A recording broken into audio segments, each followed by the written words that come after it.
Tonight I made my entire family a delicious meal of salmon cakes with roasted sweet potatoes and tomato salad, all courtesy of the fine people at HelloFresh.ca. If you want delicious ingredients delivered right to your door so you can cook a fantastic meal like the one I just described in less than 40 minutes, go to HelloFresh.ca and use the code Creative50 to receive 50% off the price of your first box of HelloFresh. You don't have to have a family. You can just be a single person or a couple. It doesn't matter. They have all sorts of things. Just go to HelloFresh.ca and learn all about it. That's HelloFresh. They plan, they shop, you cook, and your family will love it, right? Yeah, HelloFresh is awesome!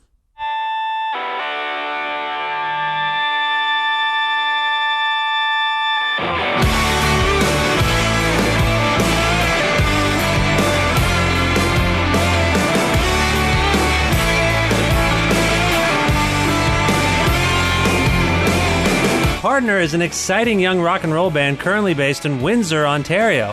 Founded by guitarists, singers, and songwriters José Caron and Lucy Niles, Partner have been ripping it up at live shows and working hard on their debut album, In Search of Lost Time.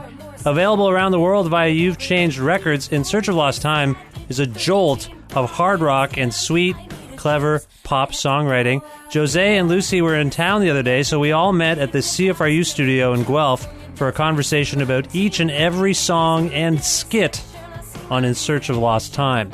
It was fun, heavy, but mostly fun. Sponsored by Pizza Trocadero, The Bookshelf, Planet Bean Coffee, and Granddad's Donuts, this is Partner on the 353rd episode of Creative Control with your host, me, Vish Khanna.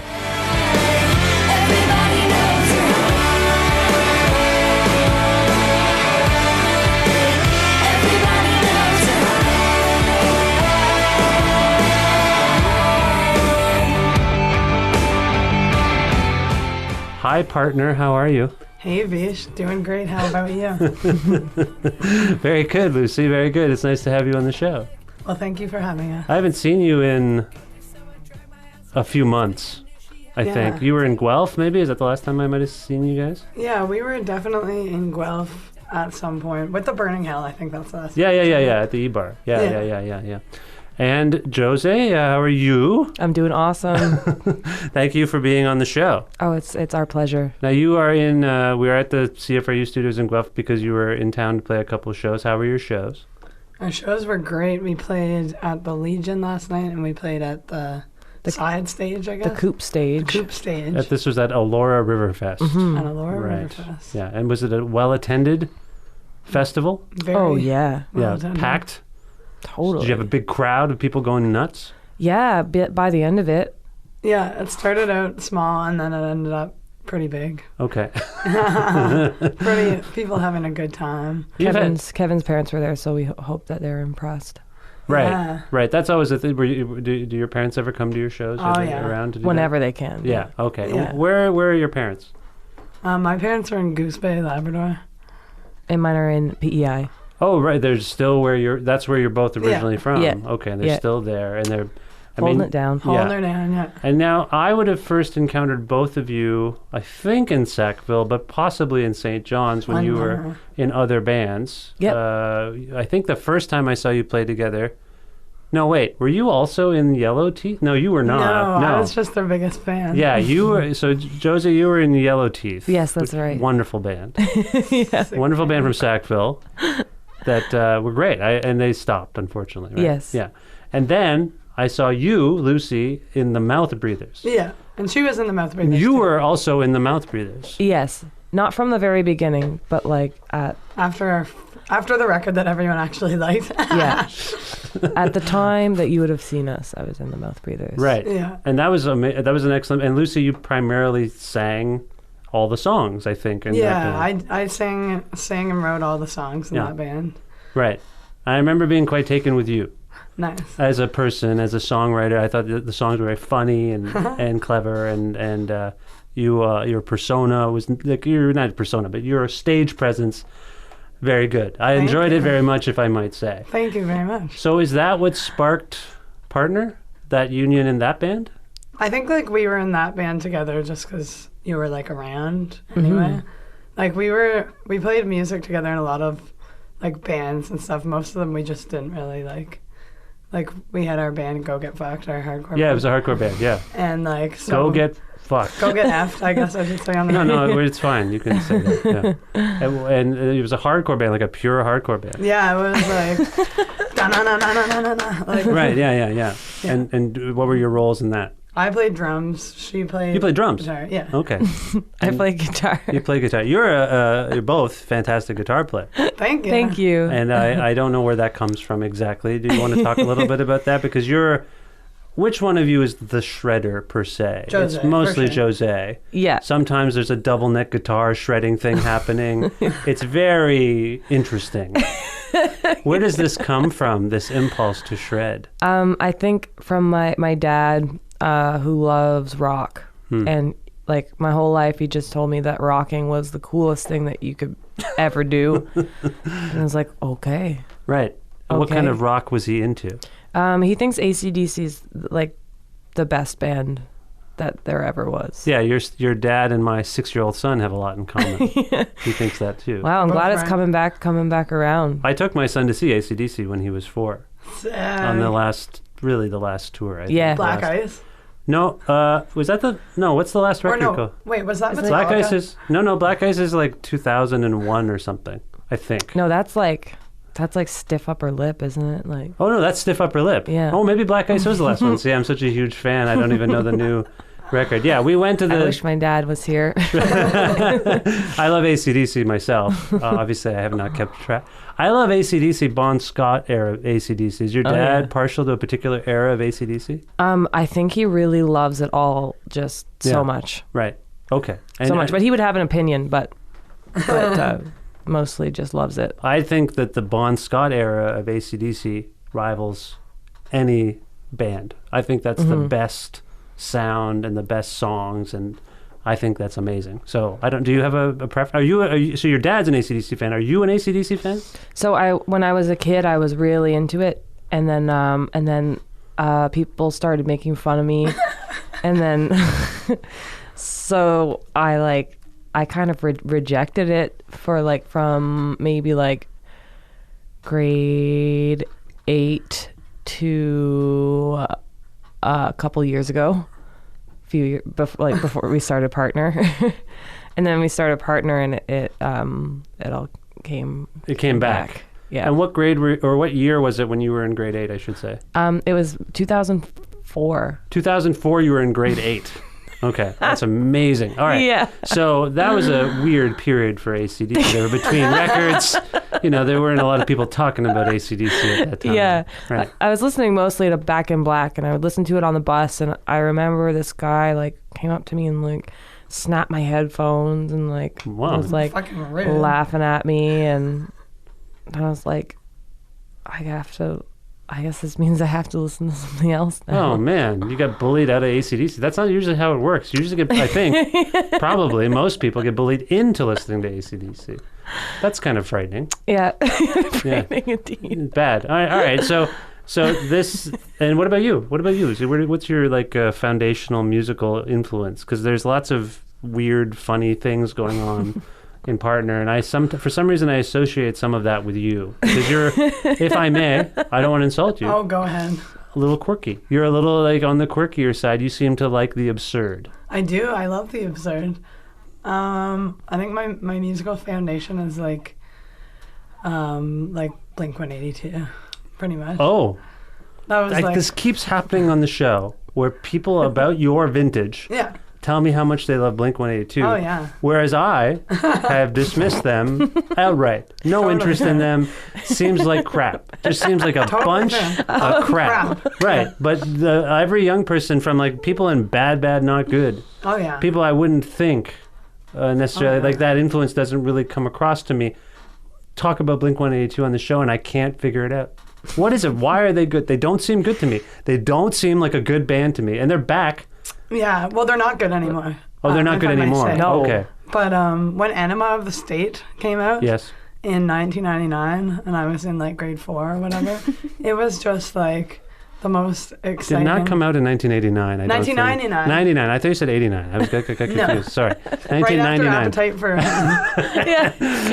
How old is this Blink 182? Yeah, it came out in around 99. Yeah, that's right. Yeah, 99. It was like the production was so good. It's like a donut or something. Tom Lord Alge, Yeah, Tom Lord Alge production. and it's bad. Like, and it's so bad. like it's bad. There's swearing. They're like, Swearing, Oh, they seemed bestiality. rebellious to you. Yeah, the cover is that the one with the nurse on it? Yeah, with Yeah. the like glove. Yeah, doing the Yeah. enema. That's not good. They just seem dumb. you They don't run think that's around very naked, good. Which I don't seemed pretty funny. So at the you time. say they were foundational, but you also acknowledge they're no longer good. Have you dismissed this band from your? No. They still mean something. I to still you. love Enema of the State. Okay. I mean, maybe they're good. I'm not really like, it's not my place to say. I heard their dubstep Christmas song. I wasn't really into it, but They have a dubstep Christmas song now. that's like what I'm basing this opinion off Oh, of. I see. But they're no Okay. longer good. Weezer, is Weezer big for any of you? In we, Are you in getting? a way, Yeah. we used to like Weezer. Now we like are like maybe mostly just like in the guitar sounds Yeah. that like we There's a bit of a we liked Cars- at the time. Yeah, there's a bit of a Cars Weezer thing happening, and they Yeah. because Rick Ocasek produced their record. That's That's what right. I think of sometimes when I listen to your record. That's Yeah. cool. Yeah, Yeah. There's nothing. I was in the Weezer fan club. Oh, in yeah. '94. Along with Mar. yeah. Yeah, Mar in was the too. Weezer fan I club. was member 1, 2, 3, 4. Nah. That was my member number. That's good luck. That's lucky. Yeah. Yeah, I got to find that card. I don't know where it's come up on the show before, but yeah, Weezer. I used to like Weezer quite a bit. yeah, for sure. Particularly after Nirvana stopped, they were like, that was like a tragedy. And then Weezer were like the Beatles being on Sullivan because they were Right. kind of fun, but dark as well. They had a little edge to them, of course, but I like them. And I hear it a little bit. But there's other stuff too. There's maybe we should, I want to get into the record. I think maybe that would be the best place to get going here All because right. we've kind of figured out where you're from. You're friends, right? You're good friends. Oh yeah. We're great friends. And you've been friends. Did you go to school? No, you're from different parts. When did you become friends? We became friends when, like, I'm like a year older than Jose, so I was in second year and she was in first year of university. Oh, this was at Mount Allison Mount University in Sackville. That's where you met? yeah, okay. in like the dining hall. Jennings Hall. She was, You were Right. eating food. yeah, she was eating French fries wearing like a fake leather jacket. From Garage. I was probably eating like tater tot casserole, wearing a drug rug. And then A drug rug. we made friends. What yeah. is a drug rug? It's like one of those hippie sweaters. Oh, like Yeah. with the lines on, like Yeah. the black and gray Made out kind of like Something itchy. like hemp or like yeah. flour bag material. Okay, you call it a drug rug. Drug rug. Is that a common name for this? I've never heard of this. Yeah. I think so, yeah. I'm very out of touch with culture. But drug rug, that's fascinating to me. Okay, so you were, and I can see you even leaving here wearing a drug rug, Lucy. I don't know whatever happened. happened to my drug rug, actually. We'll Well, get I'd that's like you to have one. it back. You can get one at any gas station. That's worth true. its salt. Right. Well, this might be a nice segue into the first song on your record, In Search of Lost Time. It's called Everybody Knows. I found myself all alone in the grocery store, more stoned than I think I've ever been. Before this, I did 13 bong hits and I needed chips. I had to go out. Now everything is cinematic. I'm the big Lebowski. I'm in the California desert. It's the 1990s. In the dairy section, I see my reflection. Everybody knows you're high. Everybody knows you're high. Everybody knows you're high. This one, it was like, so we came up with the idea a long time ago, and then we kind of like reworked it, like way later. But we're just like, oh, it'd be so funny to have a song where the chorus is "Everybody knows you're high." I And, think yeah. the hook like came naturally to us. As they always do. We always think of the same hook. Like once we know what the idea is, we just sing it, and we just like sing it the same. It's crazy. Oh, you mean like telepathically? Like it pops. The hook always pops into our heads Yeah, and as we'll the sing it same. the same, just The like same. spontaneously. Weird. Yeah. But like we had other lines like, when you can't decide which treat to buy, everybody knows you're high. It was like, Like yeah. a kind of a Joan Baez stoner thing, maybe? Yeah. And like Okay. that riff, like I remember I made it up on the fly at our first ever show. Yeah, and it's sick. I love that riff. It At was your just- first ever show. Yeah, at Struts in Sackville. You made it up Struts. during a show? Yes. We weren't. But did very you well proceed to prepared. make a song? The song sat like for months and months, and then when we were we figured out that we were going to make the record like in a real studio, or like in Dave and Colleen's studio is totally awesome, but we Oh, wanted you made to this do with it. Dave and Colleen in Porkerville? We made like our first EP with Oh, them. your first yeah, EP. yeah, right. that's right. So when we decided that we were going to do it in Toronto, we reworked the song because we remembered that we had it and that we had more time and stuff. And Yeah. And we Okay. made it So- like more bombastic instead of Yes. Joan Baez. Yes, it's quite bombastic. That's a good Yeah. word for it. Yeah, yeah. So you made this record in Toronto. Where'd you make it? Candle Studio. And did you have a producer, per se, or an engineer? Josh Carodi engineered it and offered like quite a few helpful suggestions, but Kevin and I like pretty much produced it. Okay. From his like attic apartment in the Kensington Market was where most of our work went down. Oh, okay, I see. Okay. Mm-hmm. Okay. All right. So is there anything else we need to know about Everybody Knows? It's like, Pretty clear. There's a Yeah. couple references to the Big Lebowski. Yeah. One reference to the Big Lebowski. Very 90s. Yeah, I just thought like the imagery is just conjures that whole feeling.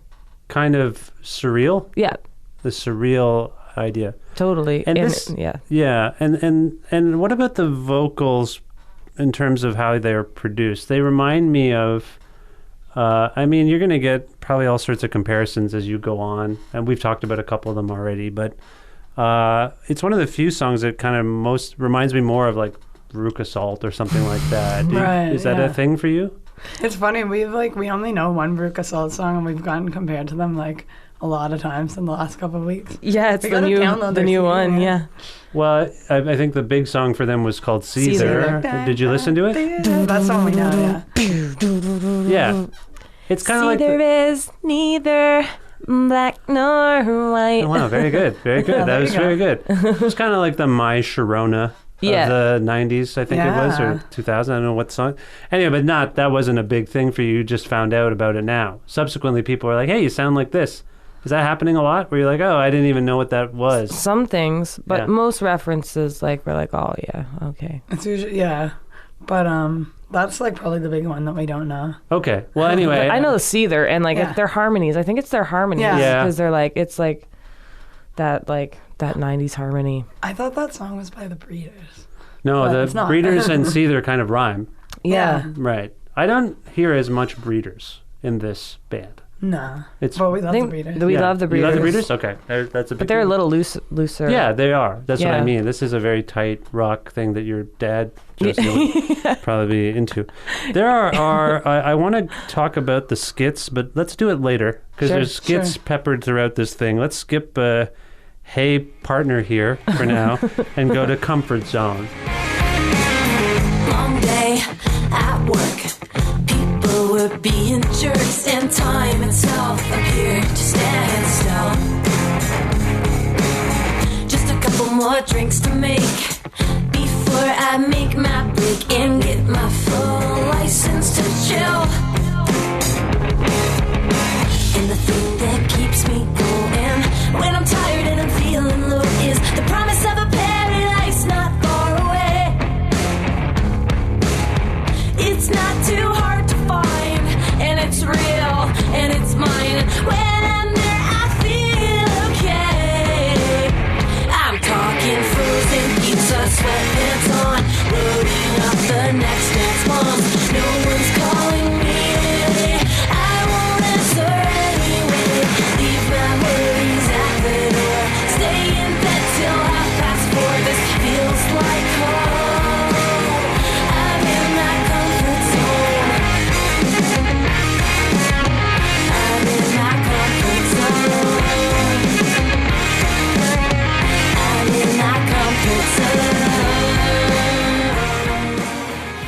This is a soothing not Seether-esque song, but it's soothing. Talk about comfort zone. Where did this song come from? It's just like one day Lucy's like, hey, we should write a song about comfort zones. And it was like, let it sit for a while and realized I wanted to write about a ritual of like feeling like the most comfortable, like when you're like, just like, say you get back from like traveling or whatever and you're finally like in a place where you can like chill. It's like, what do you do? And it's like, that's the song. That's the song. Do you think it's weird that society frowns upon public displays of jogging pants? I think people should have better things to worry about right now than jogging pants. Do you think public. people is this I just threw this out there because it's sort of mentioned in the song, like this notion of curling up in.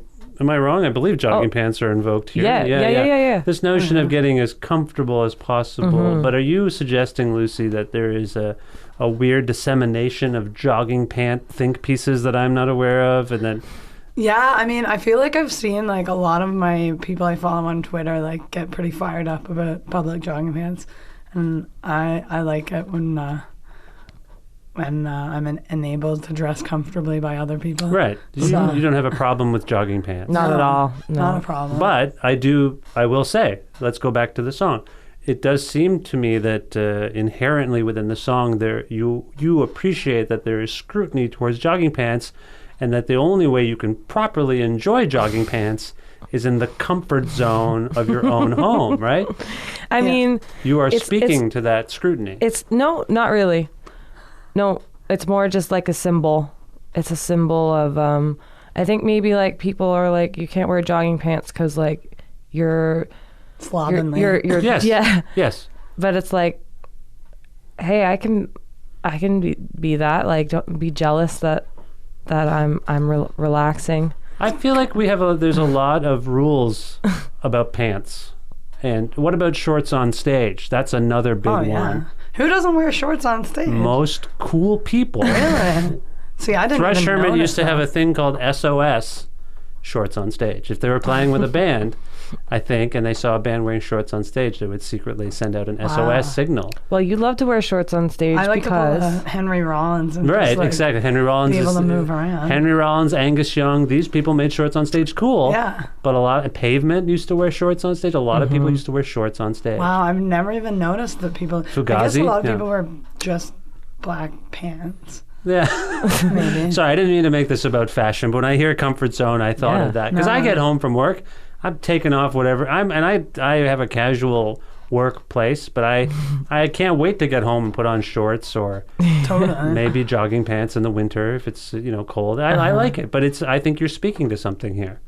We're not comfortable. What I'm saying is I don't know that we're as comfortable as we should be out in public. Yeah, that's right. That's kind of what I was trying to say earlier, maybe. Yeah. That's great. Okay, good. I'm glad we got to the bottom of comfort zone. Let's move on to Gross Secret, which I've listened to this song many times now, and I can't.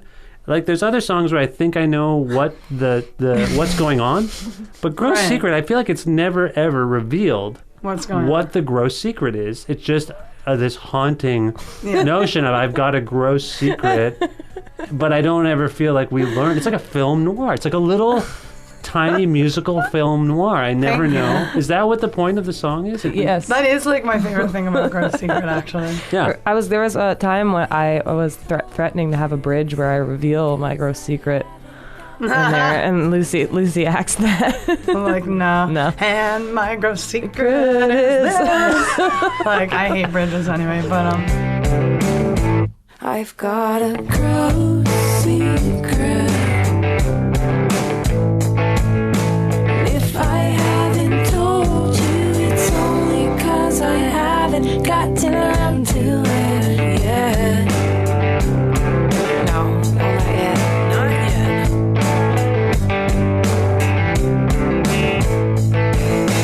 If you only knew, if you only knew, if you only knew, if you only knew some of the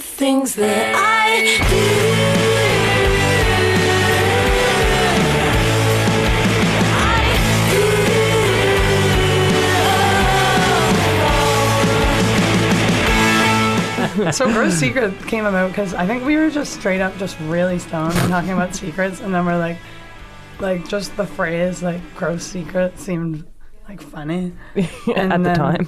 At the time, and then like Choder, like we were just talking about that for a bit, and then she came back with, or we were just like, I got a gross. It sounded like kind of like I got a gross secret. Like a chant. It started out as a chant. Oh, and then yeah, it turned does into have a really chant-like song. quality. It's Yeah. hypnotic. It's one of the most sparse lyrical Yeah. songs on the record. And okay, so we're not going to learn any more insight about the Gross Secret here. No, It's a mysterious Hitchcockian thing. And like, yeah, the point is like, well, everybody's kind of got one, and just like, I guess the point is to just like think about that. Yeah, because the pronoun shifts. Yeah. If you only knew, if I Yeah. only knew all the things that I do, like that's fascinating too.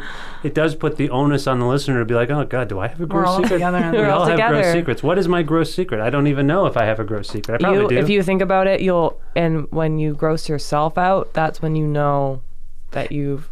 It's the things Yeah. that you do in the part of your mind that you don't even let yourself think about it. Like if you were to just like rip a giant hangnail off and just like spit it on the ground Yeah. at your friend's house or something. Right. It's like that's a gross secret, but it wouldn't even enter like the consciousness level of your mind. I think your gross secrets are kept like in the back. They, Well, they did- have to. Do you not only think that, rather, do you also think that people maybe aren't aware that the things they do that are gross should be secret? Like the thing you just pointed out, like people clipping their nails on the train or the bus. Yeah, and that's. Shouldn't that be a thing you don't do in front of other people and keep to yourself? I think mean, so too. maybe. Maybe Yeah. it's definitely also examining like boundaries or something. Yeah. But also the part where it's like, if I haven't told you, because we were kind of thinking about like intimacy, and it's like, if I haven't told Choder my gross secret, it's only because I haven't gotten around to it, not because I'm like ashamed or anything. Right, because you've known each other a long time. You travel together. You live. Do you live together? Yeah, we live Yeah. together. Yeah. We've lived together a lot. And Yeah. You're in Windsor, Ontario now. We've talked about some of the cities you're from and lived in, where we've met and all that stuff. But you're in Windsor, Ontario for why? So I moved there last February with a partner, and then everyone kind of followed suit, and it made sense. It makes sense, like as a working band, to live there. It's totally affordable and sustains the life of a touring Oh, okay. musician 'Cause quite you're- easily. And we're right across from Detroit. Yeah, you're a border town. It's a border town. Yeah, it's quite Yeah. something. Yeah. We're like 10 minutes away from Detroit. Yeah. Do you have trouble getting across the border? No. No. No, right. Well, you're white. Yeah, exactly. We should, for people listening, yeah, you're white. Yeah. Yeah, we're white. We should say that. Yeah. No. Okay, so that's good. Windsor is 3 hours from Toronto. 3.5, 4? I can't remember. It feels 4? 3.5 feels like 4. 3.5, yeah. 4, yeah. No. I used to, every time my bands have ever played in Windsor at the Fog Lounge or Yeah. whatever, I've always just driven us straight back. Yeah. Well, It's I'm a kind of a doable. guy I do that. I don't, wherever we are, I'm like, if we're close enough, I'll just drive us back. Yeah. So I've never stayed in Windsor. Well, you can come chill at our house if you Oh, yeah. want. I could do that. We've got quite a that's nice place, I must Okay, say. all right. We're going to must skip say. another skit. Colin medley, which we'll talk about maybe later. Let's go. This is interesting. Angels from Ontario, which follows Colin. Colin Medley is a photographer, and he does some work with your label, You've Changed Records, and he took the image. Again, I'm talking about, I don't want to talk about the skit, but I do think the Angels from Ontario following Colin for me made me think of Colin and people who are supporting you. Is that the song? Is that why? Exactly. Yes. Yeah. Yeah. Okay. You have a network of friends in Ontario, Yeah. primarily. Well, like Surely you we're- have people in Sackville and other places. Oh, of course, Yeah. yeah. It's not like that all our useful friends are from Ontario or anything, but like when we like first got into like music and stuff, we were like seriously didn't know shit. Yeah. Like we knew how to play guitar, but we didn't know like how promoting a show worked, and like just like touring, all that stuff. It was just like very not anything that we understood, and like our like smart Ontario friends, like Kevin and everybody was like, Yeah, do you want to shout some of them out? I'm just curious if I don't Yeah. want you to exclude anyone, but I hear infrastructure people helping you book tours, maybe put out records. I thought you must be from heaven, 'cause you're sure not from here. And you cross a busy street just like you've got no mortal fear. And you ask for what you want like it's your God-given right. And you know the answer might be no, but maybe it might be you're an angel from Ontario. And you taught me everything I know. Yeah, angels from Ontario. They taught me everything I know.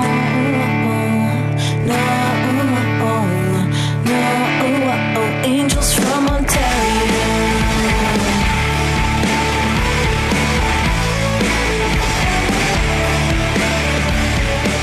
It's really like when I wrote it, I really had Kevin in mind. Oh, okay. Mm-hmm. Okay. So he's like 5 years older than us or something. So when we first met him, we thought that he was like knew like everything about He was the music 24. industry. You told Rad us he was dad kind of 25. guy. Yeah, we were like, I don't know, like 19 or something. And Right. he's Yeah. yeah. Yeah, and we started GGF, or Go Get Effed. And Like, yeah.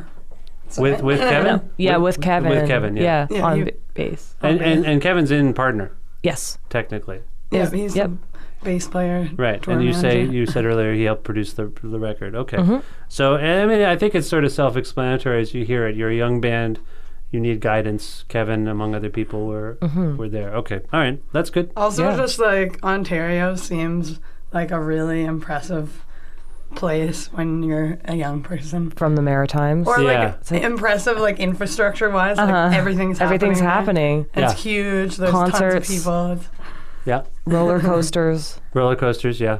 People drive you around on tour from Ontario. I mean that's in the Yeah. they put you in your Honda Element. I Yeah. assume Exactly. is what's going on there. Yeah. Yep, okay. All right, let's move on to the next song. Thank you for that explanation. Daytime TV. When I was a kid, I used to fix it. Luckily, my mom and dad were pretty easy to trick. I was biding my time until the house was online. To do the one thing I really wanted to do, which was watching daytime TV while there's no one home to watch me. I'm hanging out in Glorious, doing a paternity test.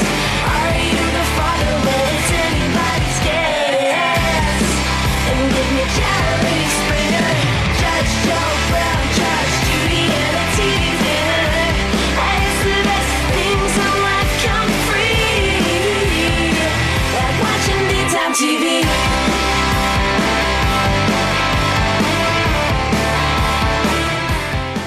Now, again, what I like about Partner, we were alluding earlier to Gross Secret and how there's a mysterious, enigmatic element to it. But many of your songs seem sort of self-explanatory. I get what's going on.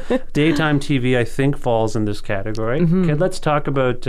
and by the way, when you write... Because it's primarily Jose singing. I think most of the songs, you're there backup. Sometimes you have Yeah. parts. Is this one of yours? Yeah. Julie? Yeah. Okay. Well, Yeah.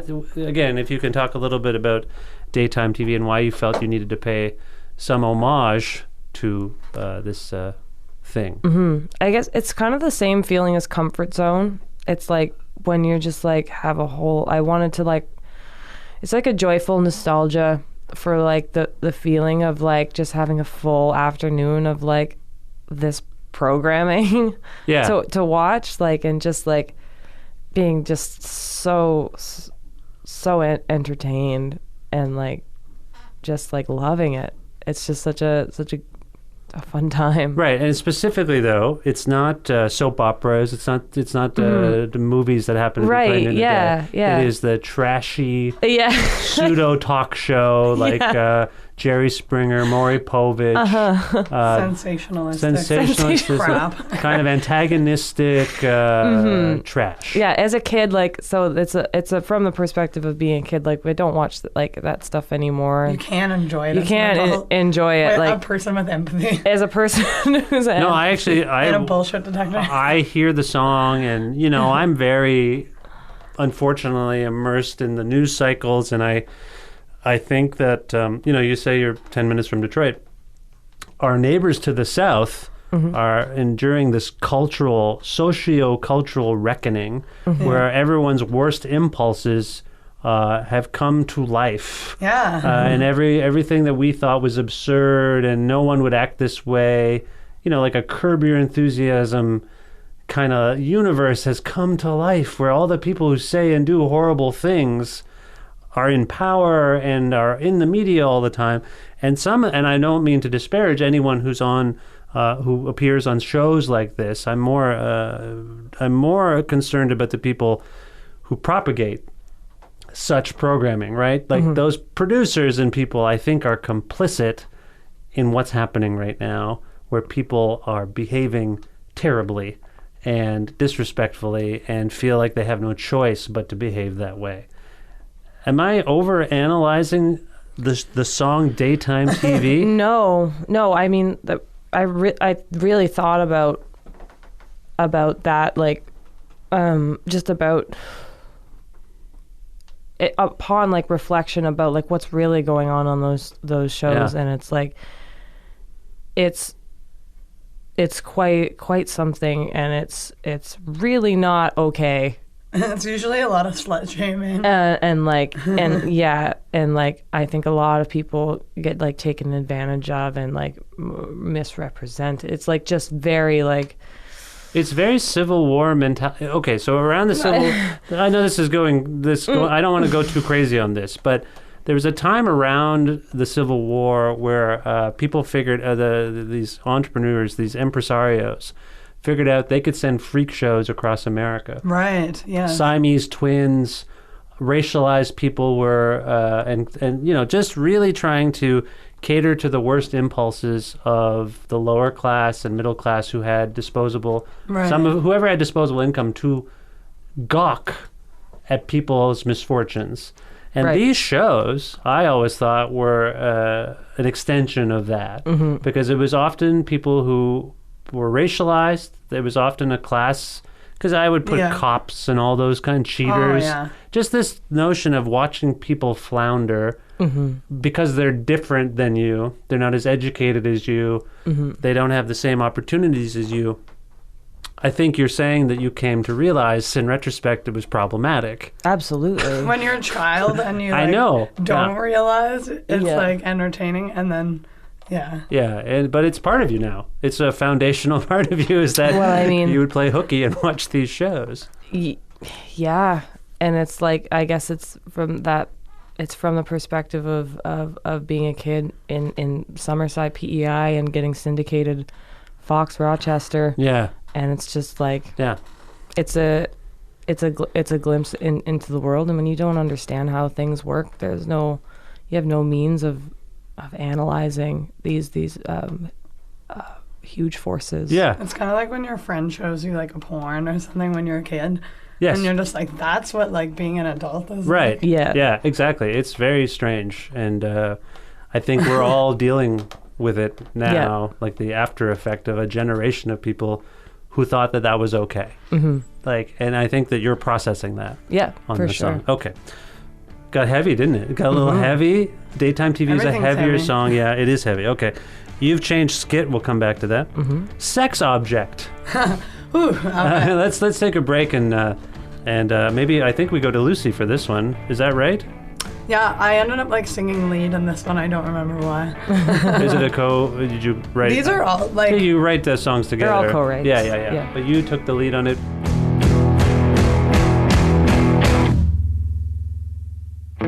Shouldn't have been snooping in my roommate's room. Shouldn't have been snooping in there. Shouldn't have been snooping in my roommate's room. Shouldn't have been snooping in there. Shouldn't have been snooping in my roommate's room. Shouldn't have been snooping in there. Shouldn't have been snooping in my roommate's room. Shouldn't have been snooping in there. I found a sex thing, and I didn't say anything about the sex thing. So this song is actually based on a true story that we've told. We always tell the story at our shows, but like, so we were living in a house together, and we were looking for a roach to smoke in our friend Nick's room, and he's like collects a lot of just like shit, like, you know, he's a collector. So we found this, like, it looked like a whip is what it looked like, and we thought it was like a sex whip, and we're like, oh, that's hilarious. So we like immediately like dropped it and ran away and wrote the song. And then we're like, bro, we found like your sex whip, ha ha ha. And he was like, what are you talking about? Like, that's my aquarium tube. So That's my aquarium tube? Oh, that was a different one. It wasn't a tube. What was it? Well, like after like a month and months later, Inga was like, "Oh, we have something that for the aquarium that looks even more like a sex thing." Okay. That was the tube. It was just like, Either way, it was not a sex thing. And Well, what else? If it's not an aquarium tube or a sex whip, what else could it be? Is it a whisk gone awry? What is it? it's like, I like to not explain it too much because Okay, I sure. like people to picture like how you could mistake one of those things for the other. There's a lot of roommate culture on your record. Yeah, we've been roommates like 3 different times. You two have. Yeah. But I mean, and you're together still, which is a testament to good roommating. Because some still people have horrible. I think it's good to have a terrible roommate situation. It builds character. It really does. It teaches you about people. yes. Because you could be in love with someone and then you become roommates Yeah. as a friend or whatever. Oh, yeah. And that's what the dynamic. You got to have a lot of empathy and understanding and patience when you have a roommate of any kind. And you just also have to know that there's people that you just can't live with. And Yes, it's better exactly. if you just don't. Even if you're friends. Yeah. You thought you were best friends, but you just get on each other's nerves and it's untenable. But like Choder's tiny, and that's, I don't know. Choder. We get along great. Yeah, that's my nickname. Your nickname is Choder. Where does that nickname come from? It comes from our GGF days. Oh, Choder. Yes. Okay. Can I call you? May I refer to you as Yes, you Choder? may. All right, I might do that. Okay.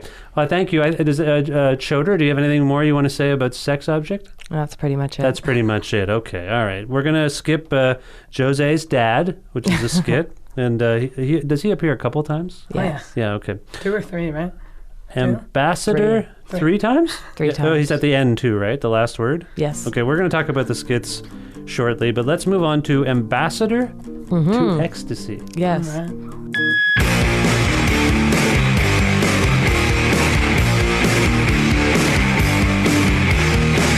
Summer state of mind. We were in the right place at the wrong time. We went to karaoke. We laughed, we shared a smoke.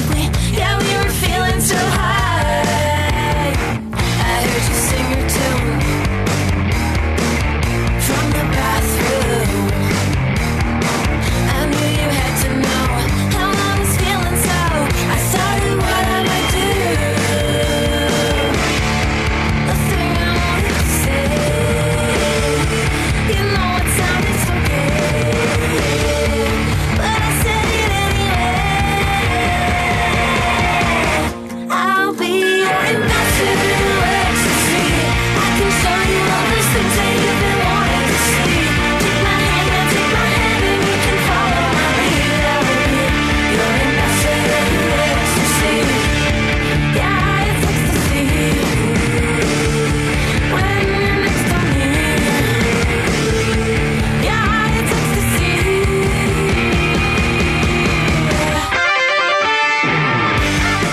Choder literally told a woman that she wanted to be her ambassador to ecstasy. Yeah, and said You that. said that? I said that, and she was excited about it. She was into it. Yeah, and so it was a joke, but I was like, Lucy, I said that, and then Do you have to be ordained? Is there a ceremony to become an ambassador to Ecstasy? How does that work? Who assigns this role to you?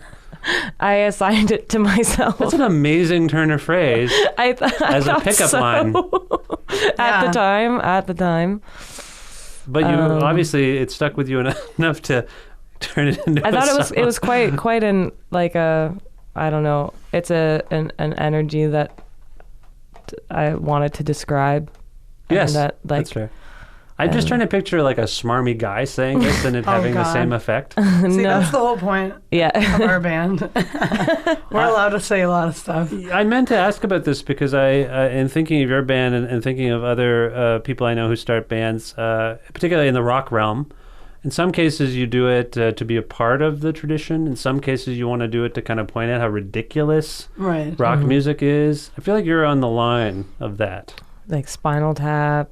Well, it's like we only ever wanted to rock, but after a certain time, we realized that it's different for us. So, like, instead of just ignoring that difference or trying to, like, whatever, we just, like, kind of, like, play with it, fuck with it. Yeah, I mean, I think the subtext of what I was just saying is that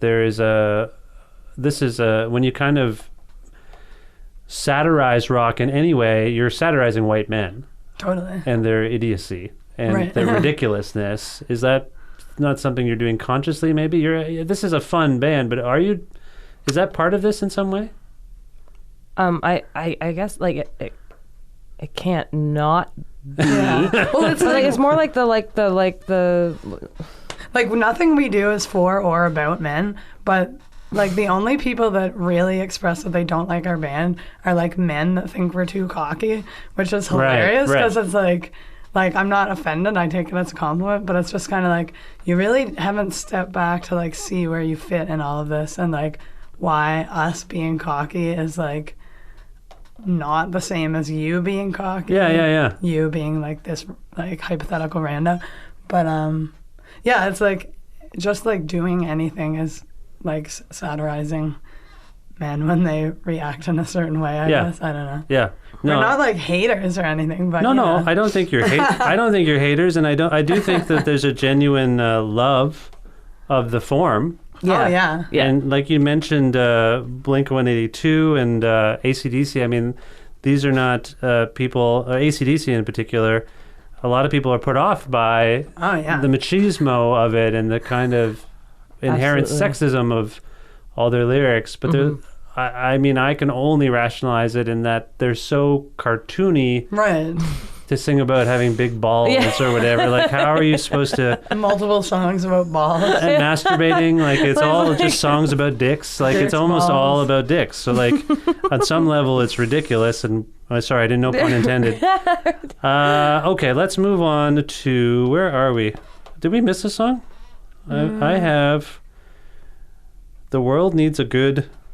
What is it? Band right now. The world Oh, needs that's a good skit. band. That's a skit. Yeah. That's another skit. We're skipping that one. A really good band. Yeah, is that your dad again? Yes. Okay, we're going to talk about the skits. I like that I'm building up the suspense Yeah. about the skits. Play the Field. This is a fantastically funny, hilarious, heartfelt song. Thank you. I really like this one, and I like all of them. But Play the Field is funny. Hockey, soccer, basketball. Girl, I heard you play them all. Well, me, I always drop the ball. Never stood a chance at all. But you're a superstar. I'm out of bounds. I've gone too far. Across my heart and up to die. Can't believe I'm not trying. Girl, you make me wanna play that field. Can't explain all of the things you make me feel. I wanna join your team. Yeah, I'm for real. There's not a thing I won't do to hang out with you because girl, you make me wanna play that field. Can't explain all of the things you make me feel. I wanna join your team, yeah, I'm for real. There's not a thing I won't do to hang out with you. Well, we thought of the idea for this one when we were at band practice, and we were just talking about how it's kind of funny because, like, it's a pretty big stereotype that, like, dyke women are good at sports, and, like, we're both super shitty at sports, and, like, Ever? Fine. You've never been good at sports? oh no. like we've, like, sort of tried, like, as you know from the song, but I can run fast. she's a really fast runner. I'm just straight up, like, really Do you uncoordinated. do any out of shape. fitness exercise stuff? I go running. I ride my BMX. You ride your BMX. Because, you know, there's a certain amount of, obviously, musicianship. That's coordination. You know, it's finger dexterity often and mental fitness. Don't Right, forget mental mental fitness. fitness. Oh, we're not We're all forgetting. about that But these we're all days. about it. I often think, or you often find that musicians end up taking to sports because of that just physical ability to play an instrument. I think that's like I don't think they connect. No, you don't. No. Okay. Interesting. If they did, then sports would be easier for me. right. Yeah, like we're like if we were good at sports, we wouldn't bother to be in a band because we would already be like cool. Yeah. Do you like watching any sports? Oh yeah. Okay, you like watching Like the sports. Women's event. rugby sucks. Yeah. You list all the sports at the beginning of the song Yeah. that you like, Yeah. and I'm We trying like to remember. sporty girls. You like sporty girls. Yeah. That's a good thing. That's Always have, always will. really an athletic specimen is appealing to you. Yeah, Okay. for sure. All right. Well, that's a good one. I really like that one. Is it based on real life experience? A lot of Yes. it seems to take place in like a high school gym. Grade 8. Grade 8 gym. Big year for me. Very early. Big year. Okay. And that you Yeah. you had a little lust going on. Yeah, I did. I was really in love with this person on my basketball team And you played basketball. for one year. She Right. scored one basket Right. on her own team. And it was on my own team. Yes. That's difficult. That's got to be difficult to be in love with a woman as a young woman rather. Yep. Totally. And you have no idea if it's reciprocated in any way. Oh, Usually isn't. it usually isn't. No, No. I had no like. No. Okay. I like got to give myself credit. Like I really like didn't get my hopes up. That's good, huh? Is it incorrect to assume you weren't out at that time? Yeah, that's correct. Yeah. But were you aware of anyone else being out in your high school or your grade 8? Sorry. There was one person, yeah, who said that they were bi, and they kind of got made fun of. So it wasn't a like didn't seem like an easy thing. Yeah. So that did not. And at the time, like I don't know if I connected all those dots. Right. Lucy, did you have similar kind of difficult experiences?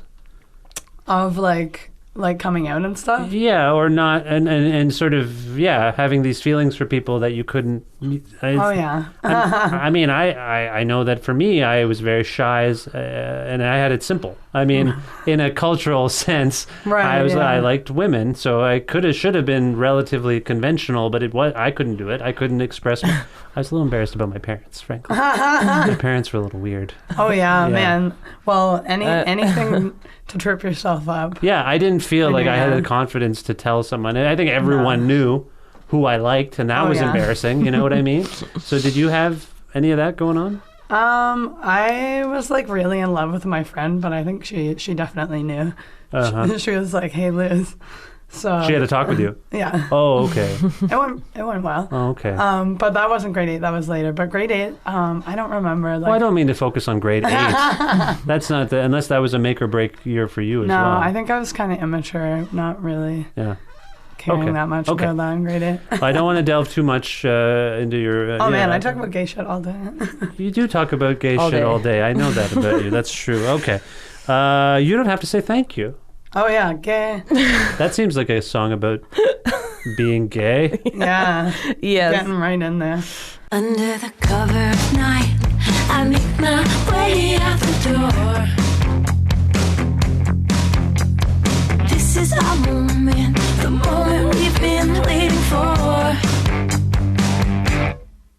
I wanna take you places you ain't ever been. So grab hold of my hand, baby, be my partner and sin. You don't have to say thank you. I'll be here all night. I'll be here all night. No, you don't have to say thank you. Your pleasure is my delight. That song is inspired by Melissa Etheridge herself. Her attitude. We just wanted to write a song that captured the way that she seems to feel. It's a very Melissa Etheridge esque song Thanks. form wise. Like it could be a folk song, if you will, or a folk rock song. You know. Yeah. Yeah. We wrote that one in the car actually on the way back from Montreal. Okay. Yeah. All right. Well, and what is it about per se? It's about it's the attitude of like Melissa just would be down to just hang out all night. Like you'd have to try and You'd have to try try and and stop suffer. her. Did you not meet Oh yeah, Melissa did. Etheridge? Yeah. What was that like? It was a dream come true, and she was literally like more like herself than we even could have imagined. Like, What was the context of the meeting? Because there's a photograph somewhere. yeah, it was at CMW. Canadian Music Week. That's Yeah. right. Yeah. Okay. And there was a few people working like really hard to make our dream come true. And, Sasha from CMW, yeah, Matt Williams. and My, Mar and everybody pulled it all together and Yeah. we only found out that we were going to meet her like an hour before we met her, so we're like, holy shit. Like, So she is playing Canadian Music Week. It's an industry music festival kind of thing in Toronto for people who don't know. And you see this and you're playing too? Is that the deal? yeah, like we noticed that she was playing and that we were playing, and we're like, oh shit, like we got to go to that show. But then like our friend Matt, for some reason, wrote this article called like Things Partner Want to Do with Melissa Etheridge. And then like I think that kind of got the ball rolling. I don't even know why everyone tried so hard to do that like nice Yeah. and fast. Let me just say, you're likable and your music is good. Maybe that's it. And you've had other things happen where you wrote a song about Ellen Page, the Yeah. actress Ellen Page, Yes.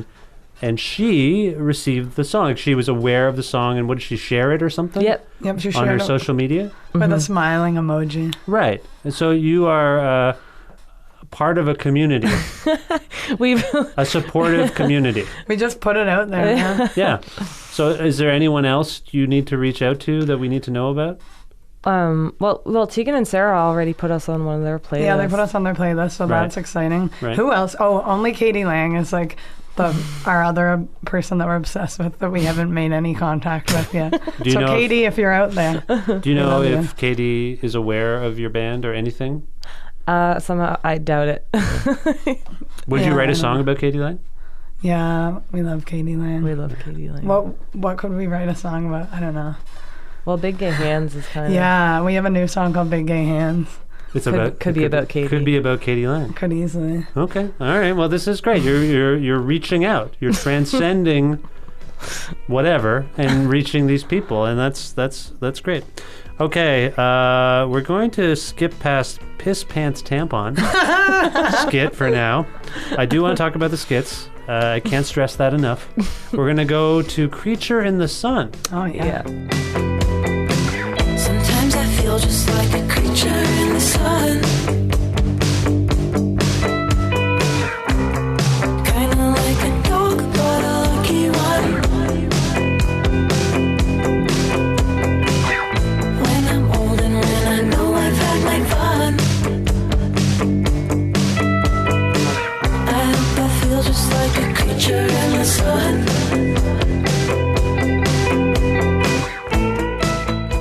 Well, this song, I noticed that like when a dog or a cat is like in the sun, that like it seems like really like at peace, and that might look like as pretty close to like peace of mind, or like that like the a peaceful state of like being free from like any desires pulling you in any direction, and just like really being accepting of the moment, and being really like fulfilled by the moment, and like that, like to see it like an animal in that state was like, I could do that. Like I could like because like animals or like dogs are always like wanting treats and pets and to run around and stuff, and like to see it, a dog being still, it just was like quite, I just That's fascinating. noticed that stillness and thought that was very meaningful. Yeah, there's a simplicity to that kind of satisfaction. Mm-hmm. Just like I think it's the secret of life. right. I experienced this recently. I left the internet to go to a cabin in a forest, and I didn't have much internet at all unless I went into town. It was pretty good Yeah. because I live on the Really good. internet half Yeah. the time, and it's bad. I think it's bad But I also think it's good. Oh yeah. Because I'm an information person. I like having all the information all the time. Yeah. But I don't think it lets you focus on your stuff. Your family sometimes gets lost in the information. So I'm sorry, I'm drawing a connection there that you weren't. Oh no, that's But fine. I do think That's that fine. this stillness, being still, I think is integral. Right? Yeah, absolutely. Okay. Yeah. Do you have any take on this, Lucy? I'm just gonna say it's like the hardest song to like describe at a show. Like the song's about like stillness, feeling perfect still. Do you feel the need to, in your banter, contextualize each and every song? Yeah, for some reason I think that's also like not a cool thing to do. But like, we just like really want everyone to know exactly what we're talking about. That person Yeah. with shorts on stage will not stop telling us about every song. Every Yeah. song. yeah, Like, yeah. Oh, well, that's actually good because obviously this exercise, which is a little unusual to go through every song on a record, you have some experience doing this already. Oh, oh yeah, we do Yeah. it all the time. You do it to your within the band too. Do it I to assume. ourselves. You do it to yourselves. You do. All right, let's go to Remember This. Yes. Remember This. Well, there's a funny thing that happens to me when I'm expecting to enjoy myself thoroughly. There's this one line at the back of my mind, and I can't help but think about it the whole time. It's I can't wait to remember this. All of those moments I thought I missed. I couldn't tell I was feeling it. So I can't wait to remember this.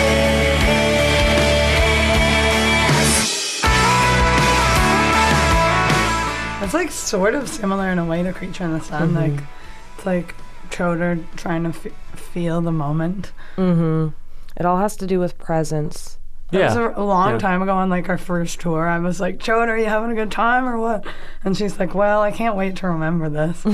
Oh, that's poignant. That's nice. That like so there's something about like I think like there's something about the present that just seems so like if you realize like what it like if you think too hard about what it is that you can feel just you realize how it's a wild world and anything could happen, and something about like the past, like it has played out, it's happened. I'm comfortable there. Yeah. I mean, I've seen you lose yourself at shows. I've seen you crowd surfing Yes. at the Rock in St. John's, Newfoundland, at maybe it was an Obit show or Yes, something, and you yes. just bliss, just Yeah. pure. I'm like, oh, she's gone. Like you just Yeah. weren't there, but you were there. And Yeah. and I can see why that would be meaningful to you. Yeah, Yeah. totally. Yeah. So Okay. All right. Remember this. We are on to the last song on the record, Oh man. Women of Dreams. Oh yeah. Women of Dreams. Woman of Dreams. Is it Woman of Dreams? It might be spelled. It says Women of Dreams on the thing. It's supposed to. Woman of Oh, Dreams. oh, It's shit. spelled right in the press release, but it's spelled wrong in the MP3s that I was Oh. sent on my machine. Oh wow. Woman of dreams, woman of dreams. You're all that I need. Yeah, you're my woman of dreams. Woman of dreams, you're so sexy to me.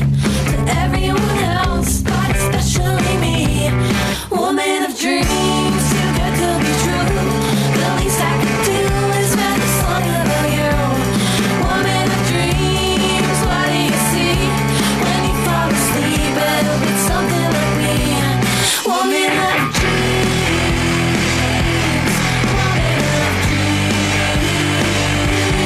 woman of dreams. It's just an ode to When you, to women. yeah. Oh, so it is Women of Dreams. Yeah. Sorry, it's such a big deal for No, nothing. no. That's fair. Woman of Dreams. It's an ode to women generally. Self-identified women. You realize you are in a position where people are hearing you and listening to the things you say and the things you play. Do you feel a certain responsibility as women to talk about being women? I feel like we have no possible way to avoid talking about it if we wanted to. So like yeah, I mean, I don't know, like Well, I I think think like I mean, in terms of what it means to be a woman in this current timeline, and to be a woman in society. Again, we've kind of talked a little bit about what the band's place is, or rather, what people's perception of the band's place might be in rock. right. Yeah. And you sort of said that, well, you mostly are hearing from men who can't figure out what to do with you because you're women, right? And they scrutinize you because you're women, it seems like. But do you feel that? Or it's got to be annoying to just be a person trying to do something and then to have people project their perception of your background onto you. Does that happen? I mean, I feel like we're pretty lucky in a way. Like, we don't actually get too many people.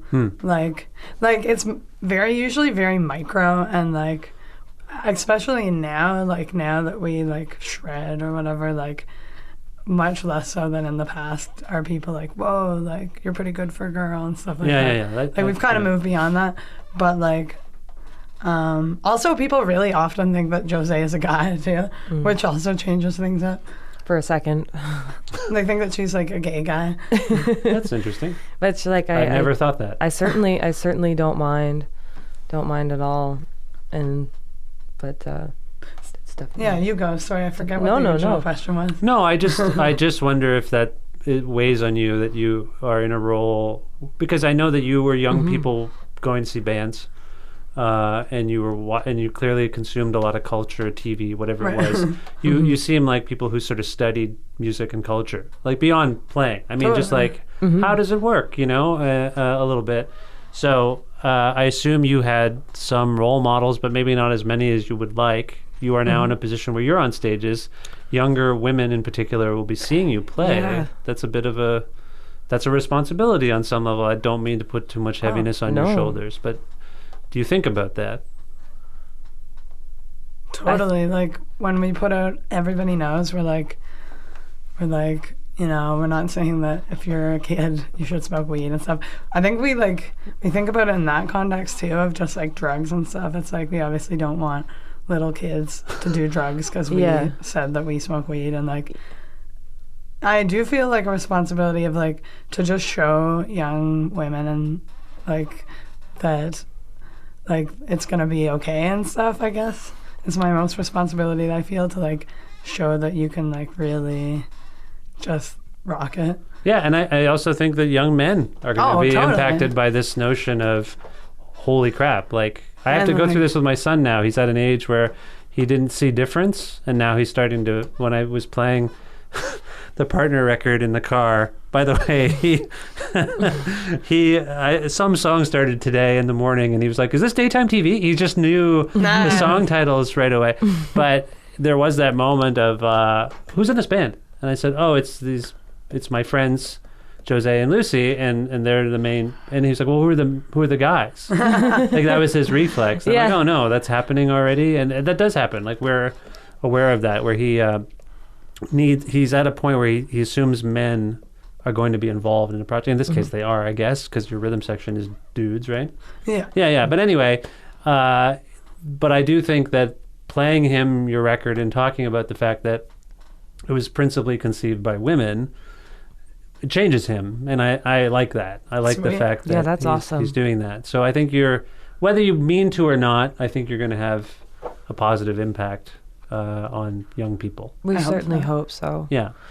It's like I think what I really want for people is like by like being ourselves, like, and being vulnerable in that way of like just like really giving, like that's what I feel that we give, is that like most people would be like, I'd be really embarrassed to be doing this, and it's like that's our service is like and then like maybe like young women, young men, the youth of today could be like, well, could really like focus in on like what it is, like what their gift is, and instead of like trying to like pursue or conjure something that like this is just like to express their truths. Yeah, rather than emulate others necessarily, or like just like be led down, you know, and just to gather their energies towards their truths. Yeah, that's fair. That's great. So- And again, I don't mean to put so much heaviness on partner, because after this discussion, which got heavy and I think significant, we have to talk about the skits. All right. And the skits on this record appear throughout, and they're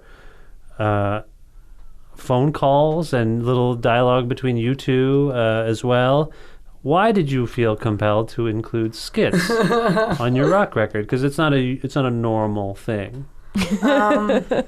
Well, as you can see, we don't care much what's normal. Yeah.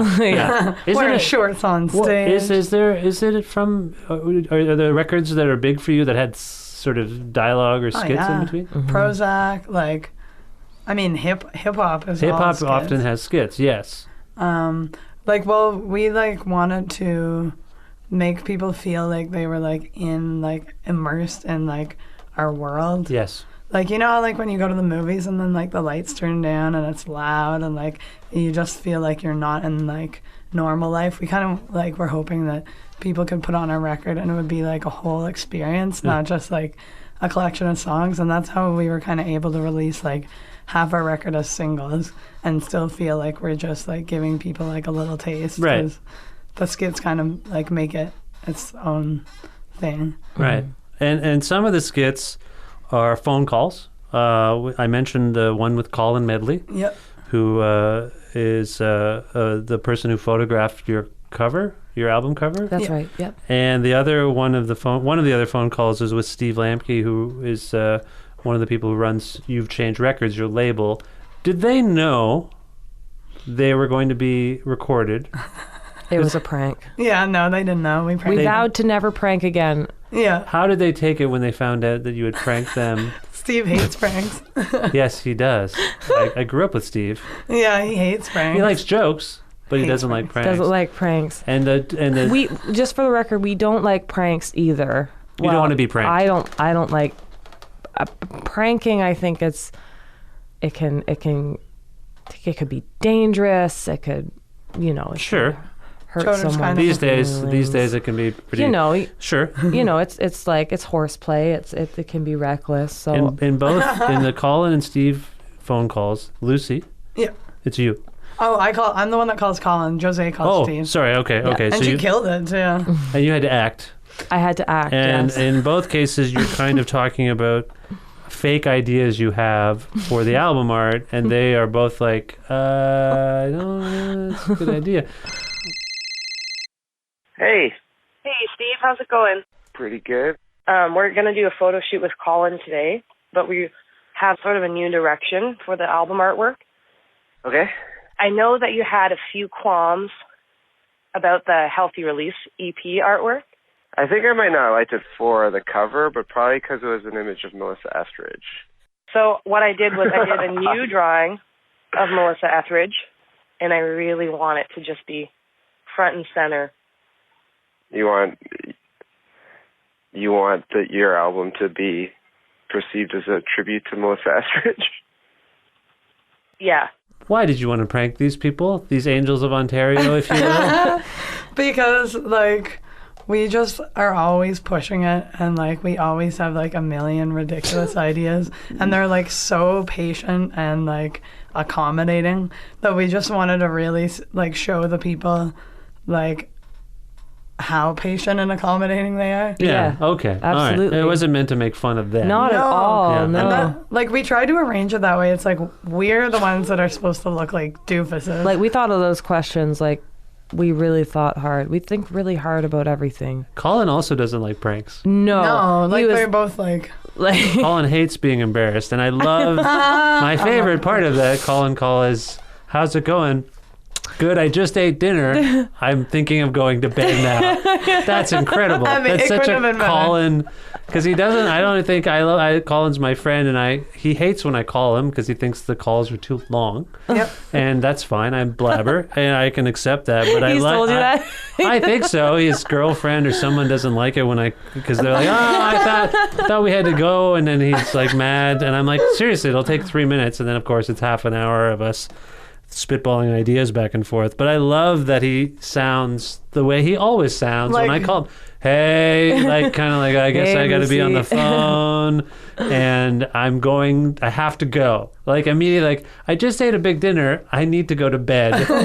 So let's get this going. Yeah. I like everything about it because I know these guys, so that's quite funny. And then the other skits, I think, beyond the ones with just the two of you, which I think is the Hey Partner here. And Piss Pants Stamp. Piss Pants Stamp On, which I'll let people listen to those and figure them out for themselves. They're kind of what they are. But your dad, Yes. Choder?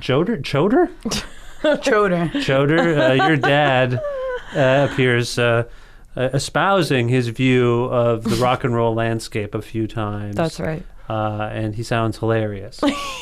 Like an actor, like a character. I know it's incredible, but Yeah. that's exactly like I'll say that every day, any day, anytime.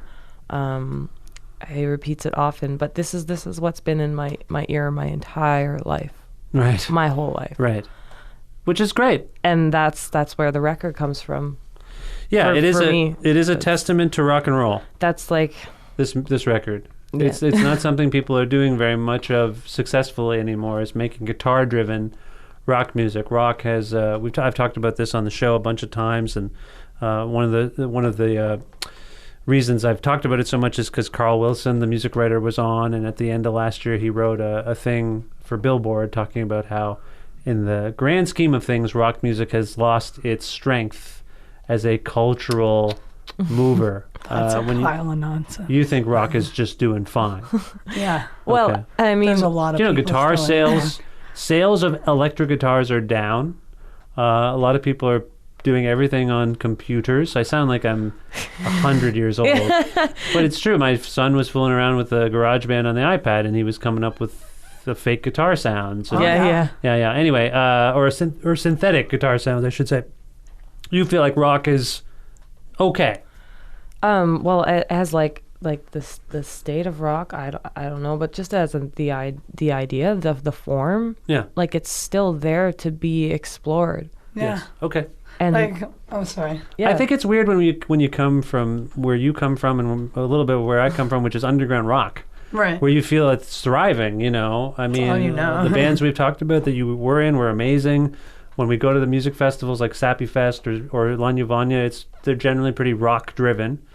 You know, rock and roll music, and it seems fine to me. It seems healthy, but I think the point is in terms of talking. Think pieces we see are about Frank Ocean and Beyonce and Jay-Z and Kanye. They're not really about a rock star these days. And to be fair, like those people are making way more interesting music than absolutely. any like popular rock musicians. Yes. right And now. they're stars. Like and they pretty much are rock stars. Yeah. Like Frank Ocean's Well, here's a the fucking rock question we star. asked on the show to people. This was a live taping of a show, so we asked audience members, name the biggest rock star right now, current rock star. Kanye West. Right, exactly. totally. Kanye West. He's the biggest rock star. Doesn't necessarily make rock music, or does he? It just depends how you want to. It's an attitude. How you want to talk rock about star it. is It's like an attitude in That's this right. case, yeah, and an impulse to invent. Yeah. In that sense, In a he's bold way. Right. Yeah. Okay. All right.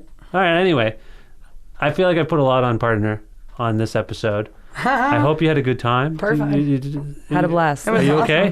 Yeah. Big sigh of relief, I Yeah. think, now that we're winding down. Did you feel a little tense there? A bit, yeah. Okay. But it's all good. Okay. Now, what's next for you? We're gonna be playing in Bangor, Maine in like a week or something. Yes. Bangor, Maine. Yeah. Nice. We're playing at Moncton Pride in Moncton. You got a bunch of tour dates coming up. Yeah, and Okay. our record comes out on the 8th, and then more touring. Yeah. What else we got on the go? Are you working on new stuff? Oh, we're Oh, always yeah. working. Yeah, we're Yeah. always working on new stuff. Now that we're living together again, it's her Is this time all of one life. big prank? Am I going to be on the record? I'm just worried that there's secret stuff going on here that I don't know about. Okay, so all of this is. We vowed to never prank again. Yeah. We'll never prank again. Okay, no, don't feel bad about the pranks. They're funny. Okay, so where can people learn more about Partner on the web? You can follow partner_band on Instagram and Twitter. Okay. You can go on Partner Facebook page. Yeah. Partner Facebook page. Partner Facebook page. Partner YouTube. Yeah. Do you have a website? We're working on it. Yeah, Okay. we're working on Yep. it. And the record's out on You've Changed in everywhere? That's right. Yeah. Everywhere. Change worldwide. Or you'vechangedrecords.com. YC Worldwide. More information about In Search of Lost Time. By the way, In Search of Lost Time. We didn't even talk about that. What does that mean? We decided to name our album after Marcel Proust's book because we are cocky and unbearable. But it was we thought that Proust was a highly sensitive person, Yeah. an HSP, and is always like nostalgic, Nice. always Right. in detail and with such he gets so much pleasure from and nostalgia, and I think Yeah, he does seem to scrutinize the past a lot. yeah. So it's remembrance of things past. Yeah. Basically that kind of idea. It's like how I was saying I'm more comfortable in the past. I Right. think that's why. Right. It's like, We were yeah. talking about remember this, I That's guess is right. right. Okay. Yep. Is there, we've gone through all the songs. Is there one we should go out on in its entirety right now? Maybe like, what do you think? We should probably put one that's already released. Like or- Comfort Zone or something? It's exciting. Sure. Or so, it might be. Comfort zone? We'll Yeah, go with sure. that? Okay. We want to get Choder back in her comfort zone now that this is done. Listen, thank you so much Thank you. for being on the show, Partner, and I wish you the best of luck with everything going forward. Thanks, Thanks, you. Mish. It Thanks was for a having us. blast.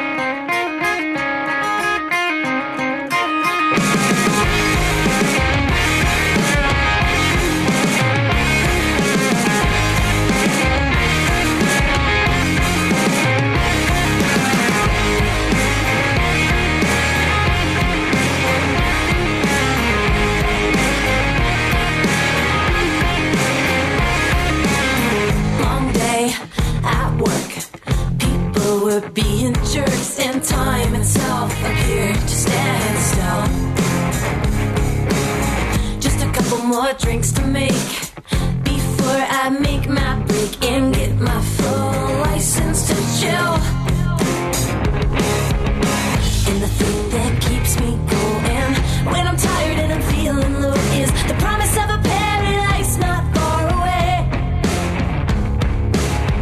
It's not too hard to find, and it's real, and it's mine. When I'm there, I feel okay. I'm talking frozen pizza, sweatpants on, loading up the next dance moms. No one's calling me lately. I won't answer anyway. Leave my worries at the door. Stay in bed till 4:30. This feels like home. I'm in my comfort zone. I'm in my comfort zone. I'm in my comfort zone. I'm in my comfort zone. I'm in my comfort zone. Real life, it's tough. Sometimes when you've had enough, well, you need to take a break and rest your head. Well, I can't afford a big vacation to some faraway destination, but I've got a reservation in my own bed. And the thing that keeps me going when I'm tired and I'm feeling low is the promise of a paradise not far away. And we've all got different problems and different ways to solve them, but hope you have a place where you feel okay. I'm talking frozen pizza, sweatpants on, loading up the next dance moms. No one's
That was the 353rd episode of Creative Control, which is part of the Antica Podcast Network and is available on iTunes, Audio Boom, Google Play, Stitcher, TuneIn, and Overcast, among many other podcast platforms. If you can't find an episode you're looking for, or you wish to learn more about me, please visit my website, vishkhanna.com. You can like Creative Control on Facebook, follow us on Twitter at VishCreative, or follow me at VishKhanna. Listen to a radio show version of Creative Control on Wednesdays at noon Eastern Standard Time around the world on CFRU.ca or on an actual radio, if you're in the area, at 93.3 FM. Please visit patreon.com/Creative Control to make a flexible monthly donation and keep this podcast going. You can also take a look at some t-shirts I have there that I can offer you as a gift for your pledge, and if you want to work out something else, I can work out something else. I have extra books and CDs and children. I could send you all sorts of things. So again, patreon.com/Creative Control. This episode would not be possible without our sponsors, Pizza Trocadero, whom you can call for pickup or delivery in Guelph at 519-829-2444. Check them out at trocaderoguelph.ca. The Bookshelf, an independently owned bookstore, bar, music venue, and movie theater located at 41 Quebec Street in Guelph.